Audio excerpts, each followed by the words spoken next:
থাকেন, যদি আপনারা এরকম অপবাদ দিয়ে থাকেন, তাহলে শুনে রাখবেন, জেনে রাখবেন, কারণ খারাপ করে শুনে রাখবেন, তাহলে আপনারা সমস্ত রয়েছে মুনাফিকিন আব্দুল্লাহ ইবনে উমারের কাতারে যেতে হবে।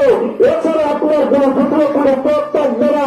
যারা মুনাফিক রয়েছে তাদের কাতারে আপনার যেতে হবে, অন্য কোনো আপনার মুসলমানদের কাতারে থাকতে পারবেন না। কারণ মুসলমানরা কোনদিন না যাচাই না বাছাই করো, কোনদিন একটা ঘটনা না জেনে না বুঝে একটা মানুষের মাঝে প্রচার করতে পারে না। এজন্য সকলকে বলল, বিশেষভাবে আকর্ষণ করলো যে যেই ঘটনা জানবেন, বুঝবেন, সঠিকভাবে জানবেন, সচক্ষুষভাবে দেখবেন। আল্লাহ পাক রব্বুল আলামিন হযরত আয়েশা সিদ্দিকা রাদিয়াল্লাহু তাআলা আনহা এর ঘটনার সময় এই আয়াতটা নাযিল করেছিলেন যে লাউলা জাউ আলাইহি বিআরবাআতি শুহাদা।